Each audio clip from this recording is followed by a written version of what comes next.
சீமான் சரியான இஷ்யூ கையில் எடுத்திருக்காரு. இன்னும் இந்த மாதிரியான சில கோயில்கள் இருக்கின்றன. அந்த கோயில்களிலும் இந்த மாதிரியான ஆலய நுழைவு போராட்டங்களை சீமான் கட்சியும் அவர்களை சார்ந்தவர்களும் மேற்கொள்வார்களே ஆனால் கண்டிப்பாக அது மக்கள் மன்றத்தில் அவர்களுக்கான செல்வாக்கை உயர்த்தும். தமிழ்நாட்டில் இது ஒரு முக்கியமான பிரச்சனைங்க. இன்னைக்கு தீண்டாமையை நியாயப்படுத்தக்கூடிய ஒரு காரியத்தை அரசே செய்யுது. சிங்கிள் ஜட்ஜ் ஆர்டர் போடுறாரு, திறந்து விடுங்க, அப்பீலுக்கு போறாங்க. இந்த கொடுமையை எங்கேயாவது கேட்பீங்களா? இதை பேசுறதுக்கு தமிழ்நாட்டில் நாதி இல்லை. இந்த லட்சணத்துல தான் அங்கே விசிகா இடதுசாரிகளையும் ஒட்டிட்டு இருக்காங்க. அந்த அலையன்ஸ்ல மோடி வந்துருவாரு, பிஜேபி வந்துடும், இந்துத்துவம் வந்துடும். இங்க நடக்கிற அட்டுழியத்துக்கு யார் பொறுப்பு? மேல் பாதியில 1.5 வருஷமா நடக்குது. நாங்க சும்மா நாம்கேவாஸ் பேசி என்ன இப்ப விடுதலை சிறுத்தைகளை கேட்டீங்கன்னா நாங்க போராடுறோம் அப்படின்னு ஒரு லிஸ்ட் கொடுப்பாங்க. எத்தனை போராட்டம் நடத்தணும், எத்தனை கேஸ் போட்டோம். நடைமுறை என்ன சார்? நடைமுறை என்ன? என்டிகே பண்ண வேலையை அவங்க பண்ணிருக்கலாமே. அவங்க பண்ணும்ல. ஆலயனுடைய போராட்டத்தை திரும்ப தான் அனௌன்ஸ் பண்ணிருக்கணும். சீமான் அனௌன்ஸ் பண்றாருல. திமுக கொடுக்குற 2 சீட்டு 4 சீட்டுக்கு நீங்க அதை மனசுல வச்சுக்கிட்டு இந்த போராட்டங்களை கையில் எடுக்க மறுக்கிறீங்க. சொன்னா உங்களுக்கு கோவம் மட்டும் வரும். நான் ஒண்ணு சொல்றேன், நமக்கு இந்த பட்டியலினத்தில் இருக்கக்கூடிய மக்களுக்கு நம்ம இனத்துல இன்னொரு அம்பேத்கர் வரலனா கூட பரவாயில்ல, ஆனால் இன்னொரு திருமாவை இந்த இனம் தந்துவிடக் கூடாது, இந்த சமூக மக்கள் தந்துவிடக் கூடாது. கிட்டத்தட்ட 25 ஆண்டுகள், கால் நூற்றாண்டாக 20 விழுக்காடு பட்டியலின மக்களை ஒட்டுமொத்தமாக அதிமுகவுக்கு போனா அதிமுக கூட்டணிக்கு வாக்களிக்கும், திமுகவுக்கு போனா திமுக கூட்டணிக்கு வாக்களிக்கும். திருமாவர்களை இந்த சனம் நம்புச்சு. ஆனா நான் அப்படி இல்லப்பா. திருமா மாதிரியான ஒரு துரோகி இந்த சமூகம் நம்ப கூடாது என்று சொல்லி பறையர்கள், ஆதி பறையர்கள், ஆதி தமிழர் விடுதலை இல்லையில் மீதி தமிழர் விடுதலை என்று முழங்கிய எங்கள் அண்ணன் செந்தமிழன் சீமான் அவர்கள் பின்னாடி தமிழர்களாக, தமிழச்சிகளாக நாங்க நிக்கிறோம். திருமாவளவன் அவர்களை வேங்கவயல் பக்கம் படுக்க சொல்லுங்க, தலை வச்சு படுக்க சொல்லுங்க. முடியாது. வேங்கவயலை பத்தி பேசினா ஸ்டாலின் கோச்சுக்குவாரு, குறிஞ்சாங்குளத்தை பத்தி பேசினா வைகோ கோச்சுக்குவாரு. அப்புறம் எதுக்கு விடுதலை சிறுத்தைகள் பறையர்க்கான கட்சி நடத்துற? எதுக்கு நடத்துற? இதுவரைக்கும் இந்த மக்களோட பிரச்சனைக்கு எதுக்காக நின்றுக்கீங்க? 20 விழுக்காடு மக்களுடைய அரசியல் உரிமை, சமூக மேம்பாடு எல்லாம் ஒத்த பிளாஸ்டிக் சேருக்கு முன்னாடி வீணா போச்சியா? ஒத்த பிளாஸ்டிக் சேருக்கு முன்னாடி வீணா போச்சு. ஒண்ணே ஒண்ணுதான், நான் பட்டியலின சமூகம், நான் பறையறினோம் சொல்லாத. போன நூற்றாண்டு அயோத்திதாச பண்டிதர் சொன்னாரு, அவருடைய புரிதலின் பேர்ல 1921 மக்கள் தொகை கணக்கெடுப்பு சென்சஸ்ல முதலாக பறையர்கள் ஆதி திராவிடர்களாக தங்களை பதிவு செஞ்சுக்கணும் அப்படின்னு. ஒரு நூற்றாண்டு கால அவலம், ஒரு நூற்றாண்டு கால துயரம் இந்த நூற்றாண்டோடு முடியட்டும். இனிமேல் சென்சஸ் எடுத்தாங்கன்னா, மக்கள் தொகை எடுத்தாங்கன்னா, நாங்கள் ஆதி திராவிடர் இல்ல, ஆதி தமிழர், பறையர் என்று கொடுங்க, பறையர் என்று கொடுங்க. அப்ப ஆதி திராவிடர் அது ஸ்டாலினுக்கு தாங்க தெரியும். சொல்லுங்க, நான் ஆதி தமிழர். இந்த நிலத்துல எனக்கு இருக்கு இல்லாத உரிமை வேற யாருக்கு இருக்கு? சிப்காட் கொண்டு வரணுமா?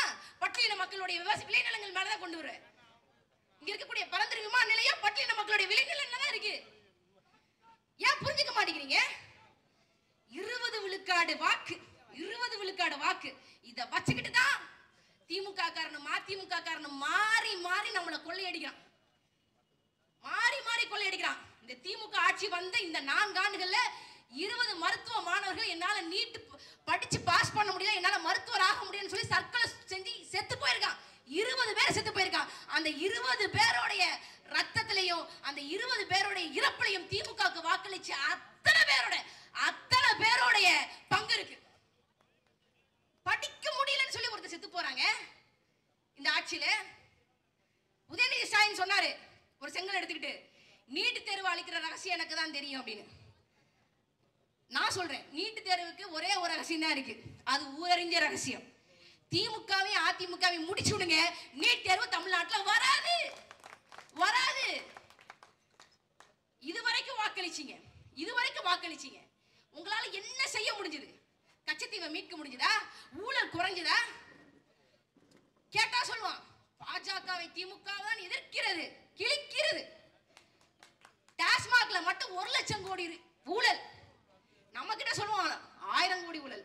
அரசாங்கமே 1000 கோடி ஊழல் சொல்லுதுன்னா மொத்தமா 1 லட்சம் கோடிக்கு மேல ஊழல் நடந்திருக்கும். கட்டாயம் நடந்திருக்கும். பாட்டிலுக்கு 10 ரூபாய்ங்க. உங்களுக்கு தெரியுமா, மதுபான மொத்த குடோன்ல இருந்து சின்ன சின்ன டாஸ்மாக் கடைகளுக்கு பிரிச்சு போறாங்க பாத்தீங்களா? அந்த வண்டி தமிழ்நாட்டு வண்டி கிடையாது, அதை ஒரு டெண்டர் விட்டுருக்கான், ஒரு டெண்டர்காரன் விட்டுருக்கான்.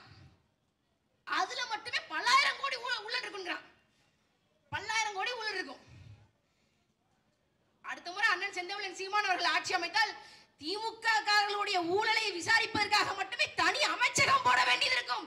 அப்பேற்பட்ட ஊழல்கள் நடந்து கொண்டிருக்கிறது. அண்ணன் கே.என். நேரு அவர்கள்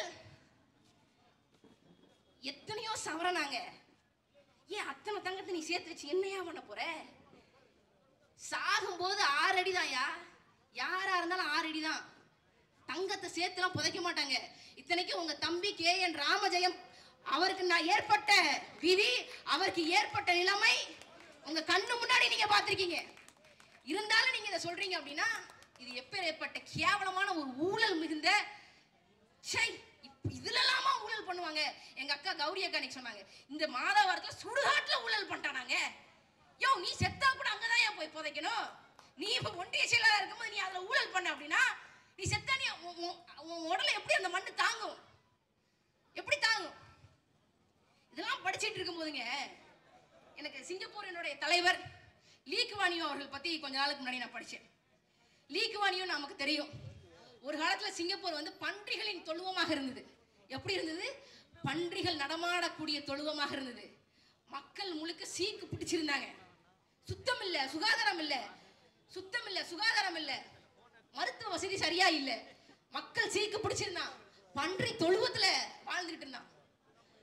சேத்துல முளைச்சு செந்தாமரை மாதிரி சிங்கப்பூரை நான் நம்பர் 1 நாடாக இந்த ஒட்டுமொத்த உலகத்திலே மாற்றி காட்டுவேன் என்று உறுதி எடுத்துக்கொண்டு லீ குவான் யூ அந்த மக்களுக்காக வேலை செஞ்சார். அந்த மக்களுக்காக அவர் செஞ்ச முதல் பணி சுத்தம் சுகாதாரத்துக்கு முக்கியத்துவம் கொடுக்கிறது. அடுத்து அவர் செஞ்ச மிக முக்கியமான பணி அந்த மக்களுக்கு வீடு கட்டி கொடுக்கிறது. நம்ம ஹட்கோ மாதிரி இல்லப்பா, வீடை கொடுத்து எம்எல்ஏ எம்பி ஆட்டையை போட்டு உள்வாடகை கொடுக்குற அல்ல. லீ குவான் யூ உண்மையிலே அந்த மக்களுக்காக உழைச்சான். ஹவுசிங் டெவலப்மெண்ட் போர்டு ஹெச்டிபி வீடுகள் வந்து சிங்கப்பூர்ல இருக்கிறவங்க கேளுங்க, இதை பத்தி பெருசா சொல்லுவாங்க. மக்களுக்கு வீடு கொடுக்கிறது, அரசாங்கமே வீடு கொடுக்கிறது. நிலம் அரசாங்கத்துக்கு சொந்தம், வீடு மக்களுக்கு சொந்தம் வச்சுக்கலாம்.